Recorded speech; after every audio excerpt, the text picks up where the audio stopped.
आप देख रहे हैं हरियाणा न्यूज 24, जहां हर खबर मिले सच के साथ। लोग हैं और किसी ने बैठा रखे हैं, तो मैं दिखाना चाहूँगा किसान। ये अच्छी खासी महंगी गाड़ी आती है, आपको बताइए, जो थार गाड़ी होती है। अब आप लोग कहेंगे ये किसान नहीं है, तो मैं सबसे पहले जानता हूँ सर, क्या क्या नाम अपना? संजीव कौशिक, मुजफ्फरनगर। कौशिक साहब, आपसे जानना बहुत ज़रूरी है। Thank you. आप कौशिक हैं? बोलिए। क्या कहेंगे, लोगों की एक मेंटेलिटी कुछ बदल चुकी है। कुछ लोग बोलते हैं किसान अच्छे खासे कपड़े पहन के अगर प्रदर्शन में आए हुए हैं जैसे आप लोग, तो आपको वो किसान नहीं मानते। नहीं, ये किसान नहीं है, किसान इस तरीके के कपड़े नहीं पहन सकता।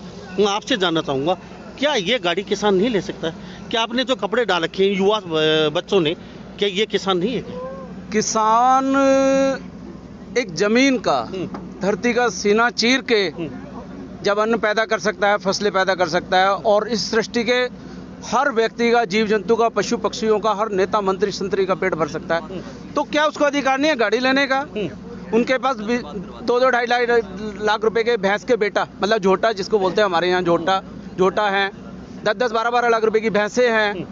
ठीक है, अब जब एक इलेक्शन में एक मेंबर ऑफ पार्लियामेंट, हमारे माननीय सांसद महोदय, एक इलेक्शन जीतने के बाद 200-250 करोड़ 500 करोड़ की संपत्ति बना लेते हैं, तो ये तो किसान के बेटे हैं।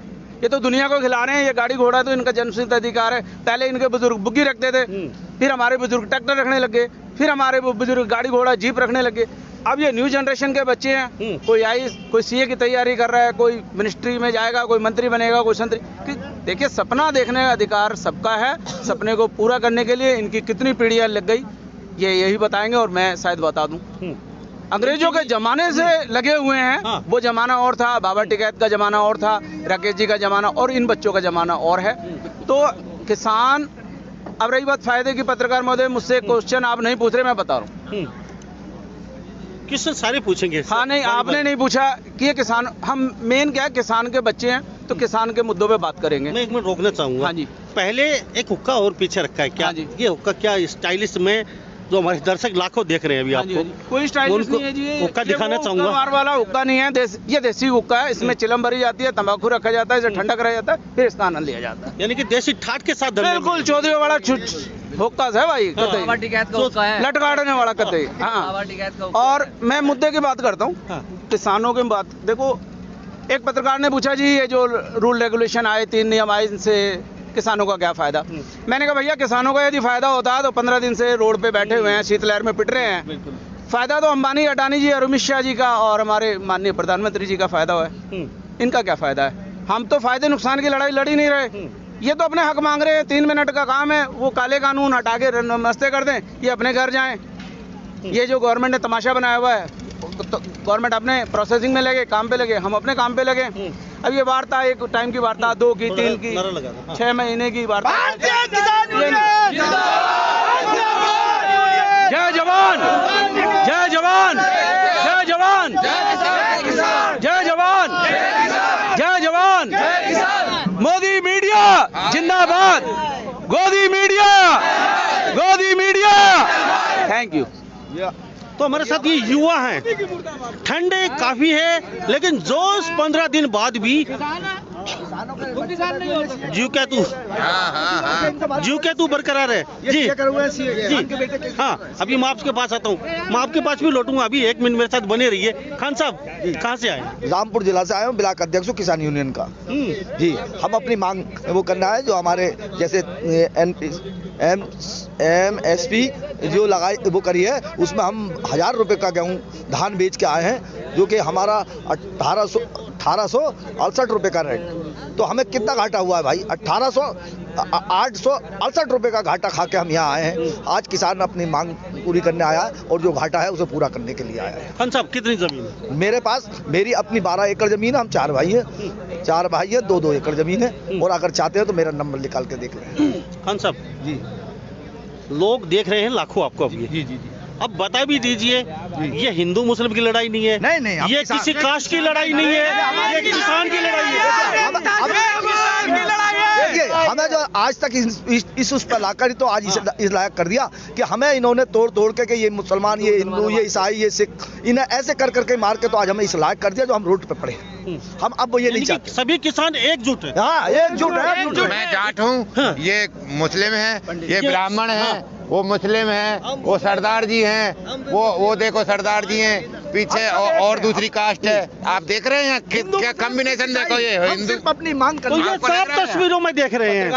इतनी एकता शायद कहीं देखने को नहीं मिलेगी जो किसान आंदोलन में देखने को मिली है। पत्रकार महोदय, आपके चैनल के माध्यम से एक बात क्लियर करने दूं, सरकार का कोई भी प्रोपेगेंडा हम लोग बर्दाश्त नहीं करेंगे और नहीं चलने वाला है। मिलिटेंट, खालिस्तानी, आतंकवादी, पाकिस्तानी, देशद्रोही, पाकिस्तानी चले जाओ, Hindu Muslim, Hindu Sikh, that is wrong. किसानों के 3 बिल हैं, मुद्दे पे आओ, मुद्दे पे बात करो। बाबा टिकैत के बेटे राकेश जी सही कहते हैं, भैया उसको क्लियर करो, अपने घर जाएं, तुम अपने घर जाओ। हमारी सरकार से कोई लड़ाई नहीं है, सरकार की विचारधारा से कोई लड़ाई नहीं है, आरएसएस से कोई लड़ाई नहीं है। इस सरकार की एक और मैं आपकी प्री प्लानिंग आपको बता देता हूँ क्या प्रोग्राम है। सरकार की पूरी कोशिश थी प्रोटेस्ट को लंबा खींचे, रीजन सबसे बड़ा, और वो खींचने में कामयाब हो रहे हैं।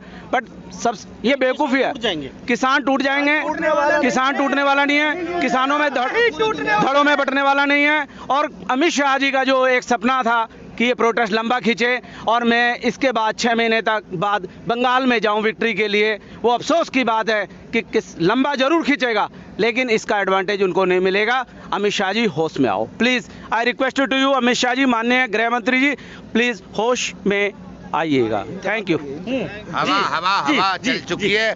हवा सदा पश्चिम से ही शुरू होकर पूरब की तरफ जाती है। अब पंजाब से शुरू होकर जम्मू कश्मीर से हरियाणा होती हुई पश्चिमी उत्तर प्रदेश सबको कवर करती हुई जा रही है, महाराष्ट्र तक पहुंच चुकी है और पूरे भारत को बहुत जल्दी कवर कर लेगी।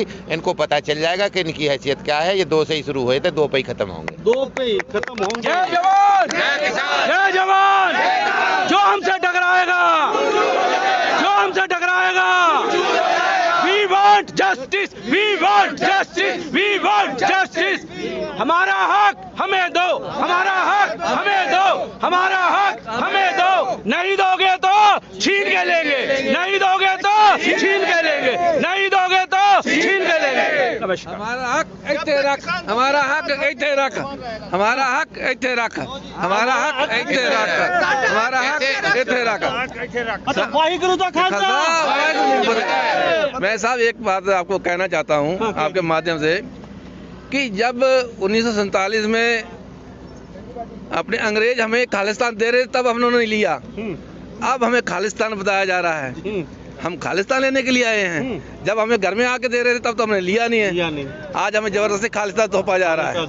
जी हम अलग होने वाले तो उसी दिन अलग हो जाते, लेकिन आज अलग किया जाता है। ये बहुत बुरी बात है। इनको कहने से पहले शर्म होनी चाहिए। ये बात कहने से पहले नहीं चलेगा।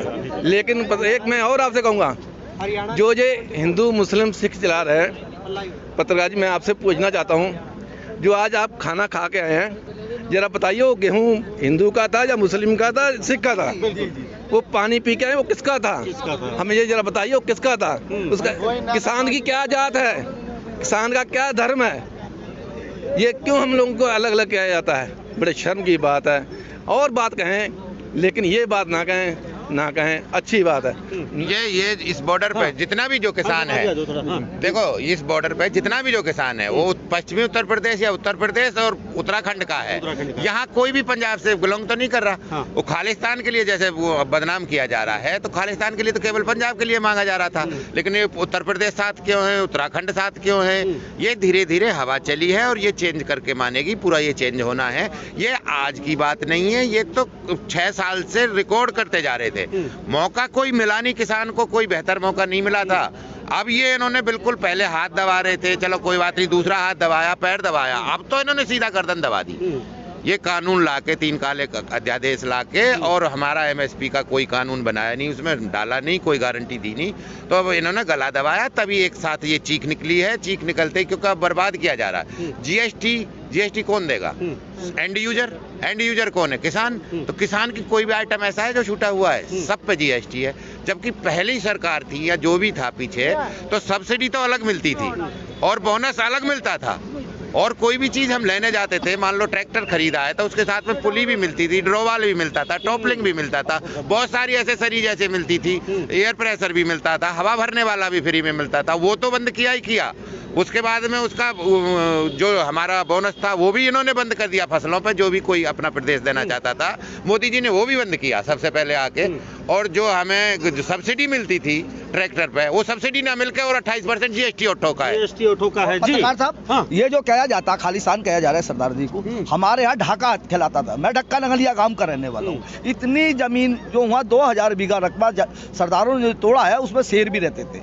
मेरे दादा बताते 115 साल की उम्र में मरे कि इन सरदारों ने आज हमें खेती करना सिखा दिया। हमारा जो देसी आदमी था उधर, क्योंकि ये चौधरी लोग खेती करना जानते थे, ये सरदारों ने करा। ये आज भी अगर अरबपति भी है तो नेकर बनियान में अपने खेत में घुसेगा और खेत में जाके बैंड को बहुत जल्दी बनवाता है। तो हम लोगों ने इनसे खेती की सीखा है। हम मुसलमान हैं, हमारे ये सरदार भाई हैं। हमारा इतना वो है कि हम इनसे ही दवाई खरीदते हैं, इनसे ही बीज लेते हैं। ये इतने ईमानदार लोग हैं। और नहीं तो हमारे खेत हर बीज ईमानदारी से देते हैं, काम करते हैं। और हमसे इन्हें खालिस्तानी कह देते हैं, मुझे मुसलमान कह देते हैं, इन्हें हमें पाकिस्तानी कह देते हैं। तो ये बड़ी शर्म की बात है।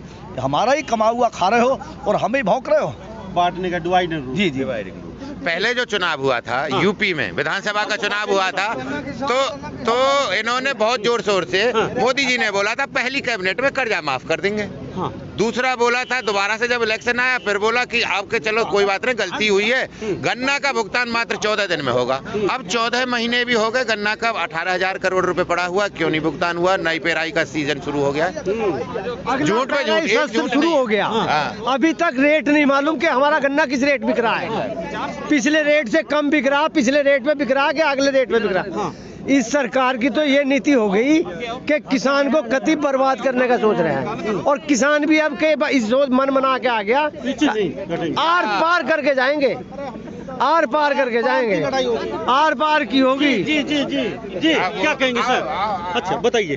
भाई साहब, हिंदुस्तान में जब अंग्रेज आए तो सिर्फ छोटी सी बात, शाहजहां की लड़की जहांरा बीमार हुई, जब डॉक्टर नहीं मिला तो एक डॉक्टर हुबली में था, डॉक्टर बौटन, उसको बुलाया गया और वो आकर के मतलब उसने इलाज किया, वो ठीक हो गई। उसके बाद में जब वो ठीक हो गई, उन्होंने इनाम मांगा तो उन्होंने कहा कि बिना किसी शर्त के हिंदुस्तान में व्यापार करने की इजाज़त दे दी जाए। उसके बाद वो हिंदुस्तान पर कब्जा कर बैठे ईस्ट इंडिया कंपनी के जरिए। आज वो तो एक छोटी सी झलक थी, वो 2, 4, 10 अंग्रेज आए थे।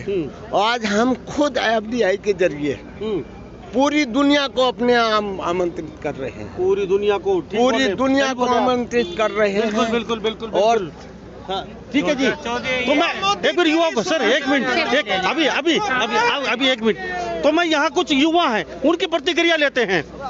जो राष्ट्रीय अध्यक्ष जी, एक मिनट में आपके पास भी लौटता हूँ। जी जी जी जी। अच्छा, अब वो जींस की बात जहाँ तक आती है, ये जूते और जींस देख लीजिए, स्टाइलिश। आप कहीं से किसान नहीं लगते, ये नहीं, वो छोटे अभी लोग देख रहे हैं, कुछ लोग बोलते हैं, ये फिर सरकार बोलती है ये किसान नहीं है। तो आपने जूते डाल रखे, आपके फटे शर्ट नहीं है, आपके फटे जूते नहीं है, आपकी फटी आप अपनी पैंट देखिए। हाँ। आपकी पैंट क्या कह रही है? आप तो मुझसे पूछ रहे हो। बिल्कुल बिल्कुल। आपकी पैंट क्या कह रही है? हाँ आप बताइए। देखिए, मैं किसान का बेटा हूँ। हाँ। मैं किसान का बेटा हूँ और इससे पहले मैं पत्रकारिता का छात्र हूँ।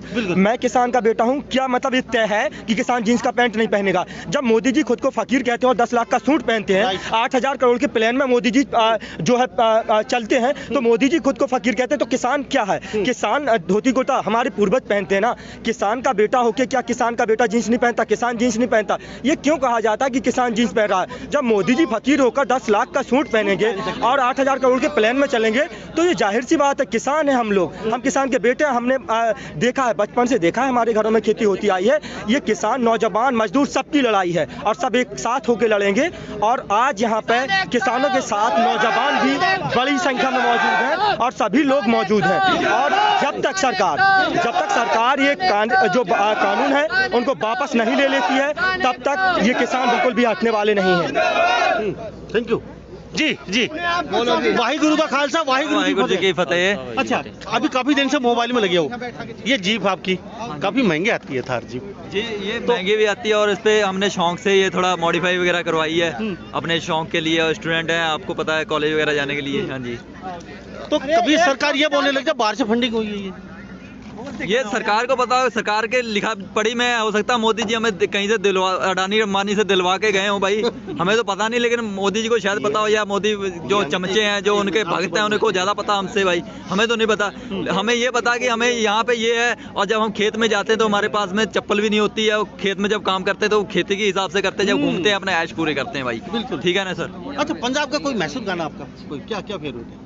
हाँ जी, पंजाब का कोई मैसूर आपका क्या क्या क्या क्या गुनगुनाते हो जब खेत में होते हैं? जब खेत में होते हैं तो अब तो बहुत सिंगर हो गए हैं, बता दो। तो यही वट्टा तो केड़ी है वो बब्बू मान के जो गाने हैं वही चलते हैं। आप बता दीजिए। मित्रा दी छतरी तो उड़ गई, फुल कोई विलायत वाला ले गया, अंबरां ते लौंदियां उड़ा रहियां, यही गाने चलते हैं। अब तो बहुत सिंगर आ गए हैं, पहले सिंगर कम थे लेकिन अब तो बहुत सिंगर आ गए हैं, सबके गाने चलते रहते हैं, इतने याद नहीं रहते हैं जितने गाने चलते हैं। वैसे जो आप बात कर रहे थे कि इतनी ठंड के हिसाब से, इस समय जैसे आप कह रहे थे कि इतनी ठंड में हम यहाँ बैठे हैं, हम उस कौम से हैं जहाँ हमारे गुरु गोविंद सिंह जी के माता जी को ठंडे बुर्ज में रखा था दिसंबर में।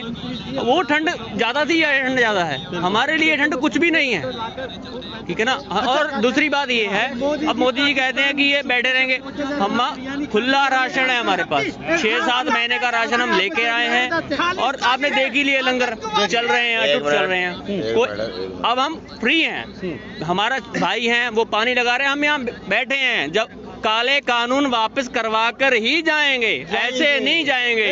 अच्छा, मैं आपसे जानूंगा, हम जान लेते। एक मिनट आपके पास लौटता हूँ मैं, आपके पास अभी भाई चलो आपसे ही जानता हूँ, चलो मैं आप बता दीजिए, पहले आपसे जानते हैं हम। भाई साहब, अब सर एक मिनट, पीएम केयर फंड में फंडिंग किसने की है? किसने की है पीएम केयर फंड में फंडिंग?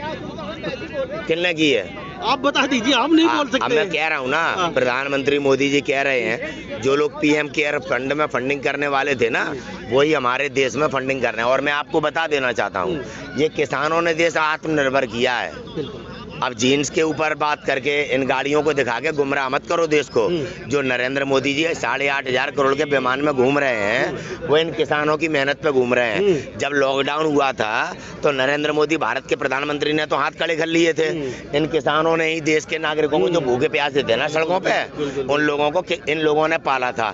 और हमारे जो गुरुद्वारे हैं ना भैया, बात सुन लो पहले, जिस सिख समुदाय को आज इस देश में आतंकवादी और खालिस्तानी कहा जा रहा है, मुझे गर्व है कि मेरे भारत में सिख समुदाय वो समुदाय है जिससे ज्यादा दान करने वाली कोई जाति और कोई धर्म नहीं है।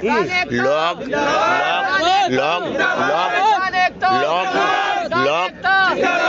जो आज राष्ट्र हित और जाने क्या क्या के बातें करके श्री राम का नाम का नारा लगा के देश को गुमराह करके जो देश लूटा है ना जिन्होंने, आज देश उन्हें समझ चुका है। ये खालिस्तानी मुंडे नहीं है, ये वो लोग हैं जिन्होंने देश के गरीबों को रोटी दी है। हमारा देश इनका ऋणी रहेगा सदैव। हिंदुओं का देश कहते हैं, हिंदू राष्ट्र बनाएंगे। क्या किया लॉकडाउन में लोगों के लिए, जब गरीब सड़क पर मर रहा था? अरे लोग जो मदद करना चाह रहे थे उन्हें मदद नहीं पहुंचाने दे रहे थे आपके प्रधानमंत्री और ये भारत सरकार। मैं आपको बता देना चाहता हूं, वो लॉकडाउन एक क्रोनोलॉजी थी जिससे ये परखा गया कि अब देश के नागरिक भुखमरी से मरेंगे तो इनका कौन है। सिख समुदाय ने लंगर चला के गरीबों को रोटी दी, किसानों ने उन गरीबों को, मजदूरों को सहारा दिया जो भुखमरी से शिकार हो रहे थे, मर रहे थे। अब मोदी को मालूम पड़ गया कि भाई देश की ताकत तो किसान है, तो अब कैसे देश को खत्म किया जाए। तो हम लॉकडाउन में लोगों की मदद कर रहे थे। अडानी जी पटरियां बिछा रहे थे, अडानी जी गोदाम बना रहे थे। Chronology divide and rule. तो जो देश की जो ताकत है किसान, देखो जब देश आजाद हुआ हमने आत्मनिर्भर किसानों ने किया, कोई फैक्ट्री नहीं थी देश में, ठीक है। हमारे देश में अनाज भी बाहर से लाया गया था देश की जनता को खिलाने के लिए जब देश आजाद हुआ था। ये किसानों ने अब क्या है, किसानों के हाथ काटे जा रहे हैं। 1 बीघा 2 बीघा 10 बीघा 15 बीघा वाले किसानों को कॉन्ट्रैक्ट के माध्यम से खत्म करने का आज एक कानून बनाया गया है, इसलिए देश विरोध कर रहा है। ये खालिस्तानी नहीं है, खालिस्तानी है तो मेरा अजीत डोभाल जी से निवेदन है, NIA और तमाम इंटेलिजेंस है, आओ अरेस्ट करो। अगर ये खालिस्तानी है तो पहले छाती पे गोली से राजपूत के मार देना, तब इस खालिस्तानी को उठा के ले जा पाओगे। ये देश की आवाज है।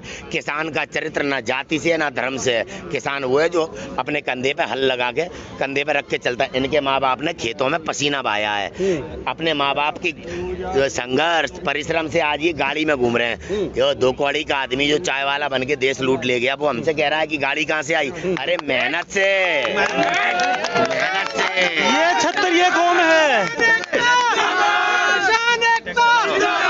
सुनो, ये क्षत्रिय कौम है। महाराणा प्रताप के वंशज भी मैदान में कूद चुके हैं। ये मेरे महाराणा प्रताप ने 800 साल पहले, वो मुगल जब आए थे ना हमारे देश पे आक्रमण करने, हमारी मातृभूमि पे हमला किया था। राजपुताना क्या है? अपने मान सम्मान स्वाभिमान की विचारधारा को कहते हैं राजपुताना। जो व्यक्ति अपने, चाहे मुसलमान हो, चाहे हिंदू हो, चाहे सिख हो, चाहे ईसाई हो, जो व्यक्ति अपने मान सम्मान के लिए लड़ता है उसे राजपुताना कहते हैं। किसी छत्री यत्री इनका राजपुताना नहीं है। एक बाल्मीक समाज का व्यक्ति अगर अपने मान सम्मान के लिए लड़ता है तो वो राजपूत है। याद रखना, ये 2 कौड़ी के लोग गुमराह करते हैं। अरे गुरु गोविंद सिंह जी वो थे जिन्होंने जब ब्राह्मणों के जनेऊ उतरवाए जा रहे थे ना 40 किलो, जब तक जनेऊ नहीं उतरवा देगा औरंगजेब तब तक वो रोटी नहीं खाता था।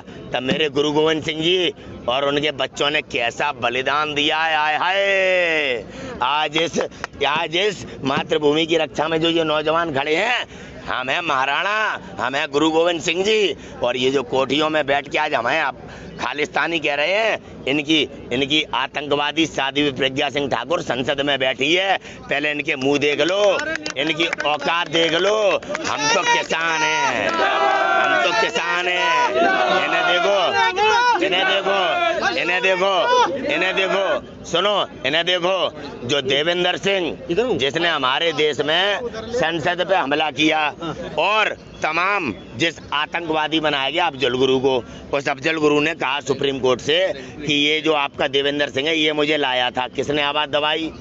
अगर वो आवाज ना दबाई गई होती तो पुलवामा में 44 सैनिक मेरे शहीद ना होते। जवाब देइए मोदी की, कैसे मेरी वो ब्लड प्रूफ बस टारगेट की गई, आज जवाब नहीं है। कैसे RDX पहुंचा, आज जवाब नहीं है। वोट मांगने मोदी रो रो के वोट मांग रहा था, घर में घुस के मारेंगे। इस मोदी को यही नहीं पता था हमारे ऊपर हमला किसने किया। अब जब ये लॉकडाउन लगा तब वहाँ की पार्लियामेंट से हमारे पास सबूत आया कि हमला इमरान खान ने करवाया था। हमारी NIA फेल, गृह मंत्रालय फेल, मोदी फेल। अपनी नाकामी छुपाने के लिए किस प्रकार से हमें और आपको बांट कर लड़ा रहा है। कोई खालिस्तानी नहीं है इस भारत में। आज़ादी के खिलाफ केवल यही है संघी। और मेरा चैलेंज है, ये बिल हम वापस करा के रहेंगे चाहे हमारी जान चली जाए। हम ना तो पुलिस वाले पे हाथ उठाएंगे ना आर्मी पे हाथ उठाएंगे। ये पुलिस वाले समझें, ये आर्मी समझें, हम देश के नागरिक हैं, हम देश के नागरिक हैं, अपने अधिकार के लिए लड़ रहे हैं। अगर संविधान इजाजत देता है पुलिस वालों को कि तुम हम पे गोली चलाओ, छाती तुम्हारी भाइयों की खुली है, हम तुम पे हाथ नहीं उठाएंगे। नाम सेना पे हाथ उठाएंगे, नाम सेना पे हाथ उठाएंगे। माता की जय, भारत माता की जय, वंदे मातरम। हमारे आंदोलन को हमारे जय जवान, जय किसान, जय जवान, जय किसान, जय जवान, जय किसान। भारत एकता जिंदाबाद, भारत एकता। आज किसान क्या है? किसान क्या है? ना हिंदू मुसलमान सिख ईसाई, किसान कोई नहीं है। किसान वो है जो अपने कंधे पे हल रखता है और खेती जोतता है।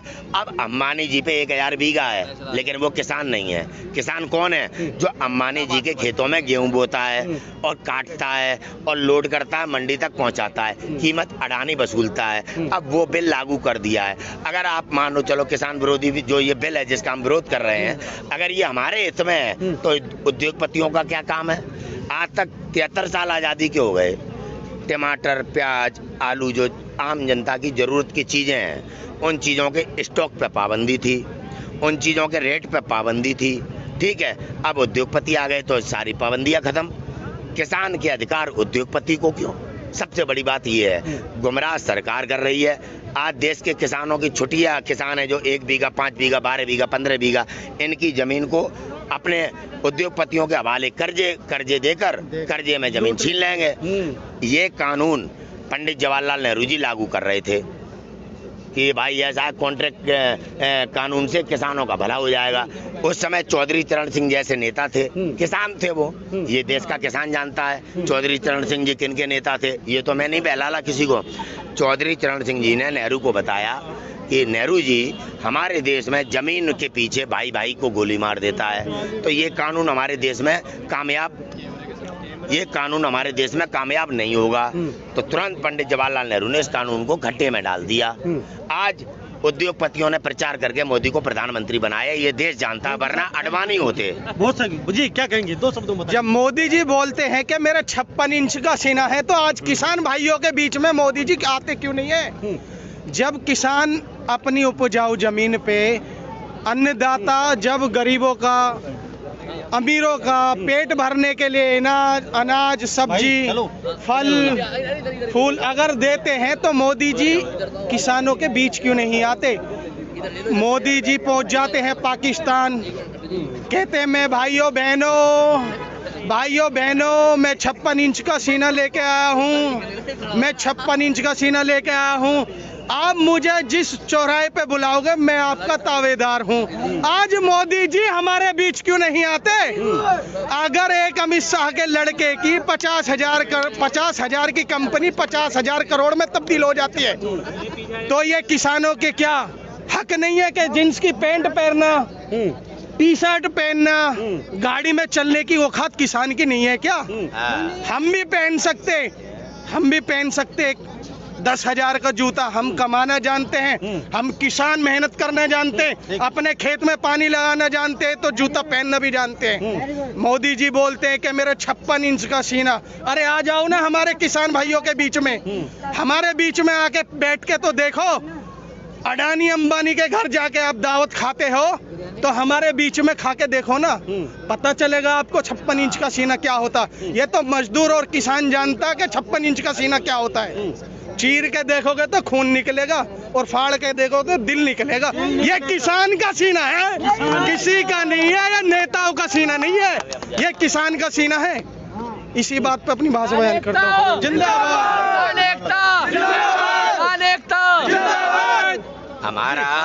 हमारा हम किसानों का 17,000 करोड़ रुपया भारत सरकार पे है जो दे नहीं पा रही है। अंबानी का 3.5 लाख करोड़ रुपया माफ, ठीक। बाबा रामदेव का 2200 करोड़ रुपया माफ। इनके गुजराती भगोड़े, एक भी कोई मुसलमान और सरदार तो नहीं था, कोई मुसलमान और सरदार भगोड़ा तो नहीं था। कौन है भगोड़े, देश जानता है। उनका कर्जा माफ। 17,000 करोड़ देश के किसान का कर्जा भारत सरकार पे। ये हमसे पूछ रहा है जीन्स पहनना है और जिदे गाड़ी भी है, जे टक्कर लगाना चाहे लगा ले। हम लगाने को तो, किसान गरीब नहीं है अगर किसान नाम है। किसान वो देश की ताकत है जिसने इस देश को आत्मनिर्भर किया है। ये जीन्स के नाम पे देश को गुमराह करना बंद कर दे। आज 1.5 किलोमीटर पे आया कौन? उत्तर प्रदेश का मुख्यमंत्री योगी बाबा किसानों के हालचाल पूछने आया है। ये सन्यासी है, भगवा धारण करे हुए है, हिंदू मुसलमान को लड़ाता है, लव जिहाद पे कानून बनाता है। अब इनने लव जिहाद के नाम पर बेटियों की आज़ादी छीनने का कानून बनाया है। आज हमारे देश में इस संविधान ने हमारी बेटियों को, बहनों को, माताओं को ये अधिकार दिया कि वो IPS बन सकती है घर से बाहर निकल के, वो DM बन सकती है घर से बाहर निकल के। ये लोग आज हिंदू राष्ट्र के नाम पर हमारी बहन बेटियों की आज़ादी छीनना चाहते हैं, जिस आज़ादी को गांधी ने दिलवाया। गांधी ने जब आज़ादी की लड़ाई लड़ी तब ये हमारे खिलाफ थे। इन्होंने सन 2000 तक हमारे देश में तिरंगे को नहीं मान किया। ये आज इन्हें खालिस्तानी कहते हैं, इन मुंडों को। ये क्या देश विरोधी हैं?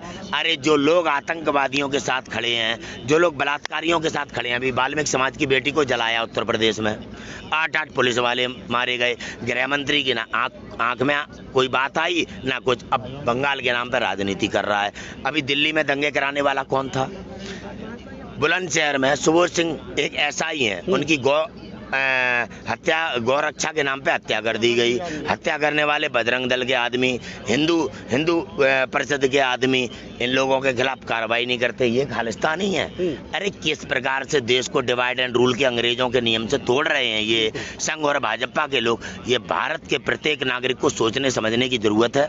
हमारी आज़ादी फालतू में नहीं मिली। भगत सिंह ने 23 साल की जवानी में बलिदान दिया था कि इस देश का नौजवान आज़ादी से जिए। सुभाष चंद्र बोस ने अपने इस देश के नौजवानों के भविष्य के लिए अपने बलिदान और त्याग दिए।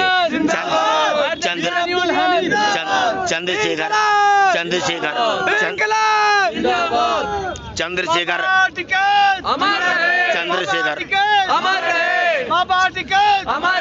जय जवान जय किसान, जय जवान जय किसान। चौधरी नरेश टिकैत जिंदाबाद, चौधरी नरेश टिकैत जिंदाबाद, चौधरी राकेश टिकैत जिंदाबाद। जब हमारे नेता कहे जाते थे सुभाष चंद्र बोस जी, जब उनने अपनी आज़ाद हिंद फौज बनाने के लिए जब लोगों को जोड़ा तो तमाम मुसलमान माताओं ने अपने बेटे दान में दिए थे कि ले जा सुभाष चंद्र बोस, ये आज़ादी में मारे जाएंगे तो मेरी छाती फूल जाएगी। ये है देश भारत। ये डिवाइड एंड रूल करने वाले लोग, ये डिवाइड एंड रूल करने वाले लोग आज देश को लूट चुके हैं। धर्म के नाम पर देश को लूटा गया है। आज जनता को समझना है, कभी कांग्रेसी देश विरोधी, कभी सपाई देश विरोधी, कभी भाजपाई देश विरोधी, आज किसान आतंकवादी हो गया। इनके पास कौन सा सर्टिफिकेट है भाई जो आतंकवादियों को संसद में ले जाएं? नाथूराम गोडसे के हत्यारे को राष्ट्रवादी कहें। ऐसे देश के गद्दारों को आज पहचानने का वक्त है। ये देश का मामला है, जिस देश में सभी जातियों धर्म के लोग रहते हैं। ये भारत है। इस भारत को लुटेरों ने लूटा। ये सोने की चिड़िया है। धर्म के नाम पर लूटा, जातिवाद में बांट कर लूटा। आज बाबा भीमराव अम्बेडकर के संविधान की रक्षा करने के लिए देश के नागरिक को अपनी इन मर्यादाओं को तोड़ना होगा। जातिवाद जैसे जहर को इनको तोड़ना पड़ेगा और अपने आज़ादी के अधिकार को बचाने के लिए संविधान की रक्षा करनी है। और जो ये नई संसद, अरे जिस संसद को मेरे देश के आज़ाद देश के नागरिकों ने बनाया, उस संसद को आपने आज टारगेट कर दिया। हमारे किसानों की आवाज़ को आप सुन नहीं रहे। कहीं संसद का उद्घाटन कर रहे हो, कहीं किसी चीज़ का उद्घाटन कर रहे हो। किसान की दोगुनाई करने का वादा किया, आज किसान यहाँ सड़क पे है। क्यों नहीं आए आदित्यनाथ योगी? और आज किसानों के बीच मैं बता देना चाहता हूँ, बाबा टिकैत, महेंद्र सिंह टिकैत वो आदमी हैं जिन्होंने किसान की आवाज को उठाने के लिए अपने जीवन को पूरा समर्पित किया है।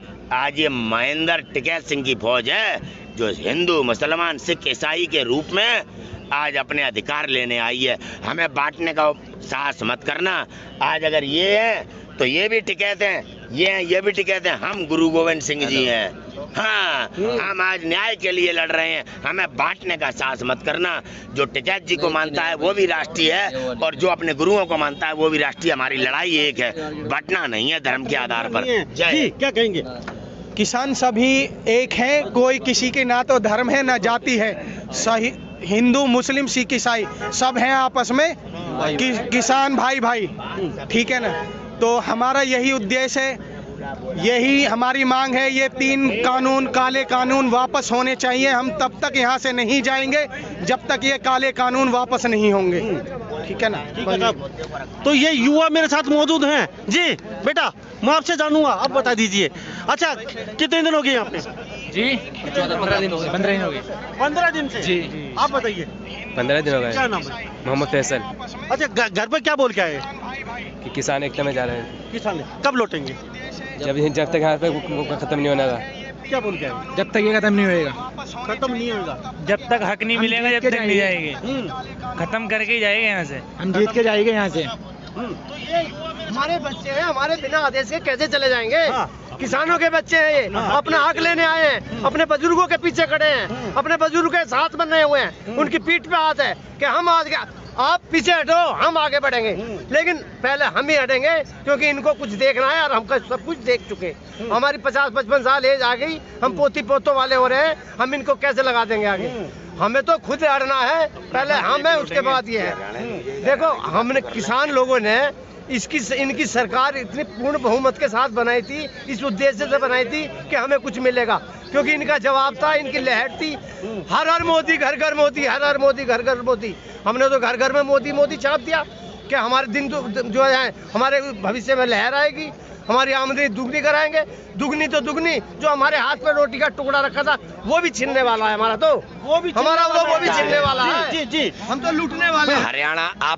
हरियाणा के न्यूज चैनल है 24, आपको बता देता हूँ। जब चुनाव हुआ हरियाणा में तो दुष्यंत चौटाला जी हैं, भाजपा विरोधी थे, किसानों को तमाम तरह से बात करी, चुनाव में 10 सीट आ गई, किस प्रकार से उन्होंने भाजपा को समर्थन कर दिया। इस ऐसे हमारे देश के दोगले नेता जो हमारी जनता को, किसानों को गुमराह करते हैं, फिर कहते हैं जीन्स पहन के आ गया, तू खालिस्तानी है। अबे तू कौन है जिसने हमारी जनता का वोट बेचा? तुझे भाजपा विरोधी वोट मिला था, तू भाजपा के साथ कैसे गठबंधन कर गया, जिसकी कीमत आज ये किसान चुका रहा है। जो सड़कों पर है उसे खालिस्तानी कहा जा रहा है, देशद्रोही कहा जा रहा है। हम अपने अधिकार मांगने आए हैं। कितने बिल वापस हुए हैं इस देश में ये दुनिया जानती है। जब किसानों ने ये बिल मांगा नहीं तो क्यों? क्योंकि उन्हें मालूम पड़ गया ना, जब लॉकडाउन किया गया, सरकार ने हाथ खड़े कर लिए, सरकार ने मदद नहीं करी तो मदद करी थी इन किसानों ने। भूखी जनता को, तड़पती हुई जनता को खाना खिलाया किसानों ने। इनने जिन्हें खालिस्तानी कहा जा रहा है, इनने उस समय गरीबों की मदद करी। और ये जो दुष्यंत चौटाला जैसे लोग हैं, ये घरों में बैठे रहे, हमारे वोट की कीमत वसूल कर ली, 35 करोड़ 50 करोड़, जिसकी कीमत आज ये गरीब किसान चुका रहे हैं। ऐसे जब तक नेताओं का हम पता नहीं करेंगे, हमारे अधिकार नहीं मिलेंगे। और आज ये आग लग चुकी है। अधिकार, मान सम्मान, स्वाभिमान की लड़ाई आज किसान लड़ रहा है। ये अपने अधिकार लेके यहाँ से नहीं जाएगा। बाबा टिकैत का आशीर्वाद प्रत्येक किसान संगठन के साथ है। इसमें जातिवाद और धर्म मत मिला देना। बाबा टिकैत वो किसान नेता है जो किसानों के लिए लड़ता है, चाहे किसी भी जाति का संगठन हो। बाबा टिकैत उसके साथ खड़े हुए हैं और हमारा संरक्षण कर रहे हैं। तुम गोली मारो, हम खाने के लिए तैयार हैं, लेकिन अपने अधिकार लेकर ही जाएंगे, लेकर ही जाएंगे। भारतीय किसान यूनियन जिंदाबाद, भारतीय किसान यूनियन जिंदाबाद, भारतीय किसान यूनियन, भारतीय किसान यूनियन, बाबा टिकैत अमर रहे, बाबा टिकैत अमर रहे, बाबा टिकैत अमर रहे, चौधरी राकेश टिकैत जिंदाबाद, चौधरी राकेश टिकैत जिंदाबाद। तो ये, हाँ जी, ये तीनों कानून वापस होने चाहिए जब तक हम यहाँ से नहीं जाएंगे। बिल्कुल जी, बिल्कुल। चैन तो मेरे साथ आप देख रहे हैं, मेरे साथ लाइव तस्वीरों में देख रहे हैं सीधे यहाँ से आप, ये सभी गुरु गोविंद सिंह के बंदे भी बैठे हैं और अल्लाह के बंदे भी बैठे हैं और महाराणा प्रताप के वंशज भी हैं और छोटू राम के वंशज भी। बाबा महेंद्र सिंह टिकैत, बाबा महेंद्र सिंह टिकैत, जय जवान, जय किसान। तो कहीं न कहीं दुष्यंत चौटाला का भी यहाँ यूपी के किसान हैं, उनमें रोष है दुष्यंत के प्रति। इन्होंने साफ बोला है दुष्यंत चौटाला के प्रति कि जनता के वोट लेके चला गया और उनके साथ धोखा किया दुष्यंत चौटाला ने सरासर। यूपी के किसानों ने साफ बोला है दुष्यंत चौटाला को वोट देके हरियाणा की जनता ने बहुत बड़ी गलती की है। ये साफ संदेश दिया है यूपी के किसानों ने। कहीं न कहीं दुष्यंत चौटाला की जो आग है यूपी के किसानों तक भी पहुंची हुई है पूरी यूपी के अंदर। तो अब साफ तस्वीरों में हम दिखा रहे हैं, चारों तरफ पहले दिखा देते हैं, एक बार कैमरा घुमा के मैं कहूँगा प्रिंस रामा को थोड़ा सा दिखा दिया जाए चारों तरफ यहाँ पे किस तरीके से पंजाब के किसान, किस तरीके से यहाँ पे यूपी के और उत्तराखंड के यहाँ पे मेरे साथ मौजूद हैं। और ये थार गाड़ी के अंदर अभी हमने बातचीत करवाई, सभी धर्म, बिरादरी, जाति के यहाँ लोग हैं और इनका मकसद सिर्फ एक है, एमएसपी कानून को वापिस लो, नहीं तो यहाँ से अब जाने वाले नहीं हैं। हाँ, एमएसपी जो लगाया है कानून, उनको तीनों को रद्द करना चाहिए। अगर रद्द नहीं होता तो एक कानून और लगाया जाए कि खरीद फरोख्त उससे नीचे नहीं बिकेगी, रेट से रेट निर्धारित किया जाए। तो इन्हीं सब बातों के साथ मैं मुन्ना लांबा, मेरे सहयोगी प्रिंस लांबा के साथ हरियाणा न्यूज़ 24। नमस्कार, जय हिंद। आप देख रहे हैं हरियाणा न्यूज़ 24, जहां हर खबर मिले सच के साथ।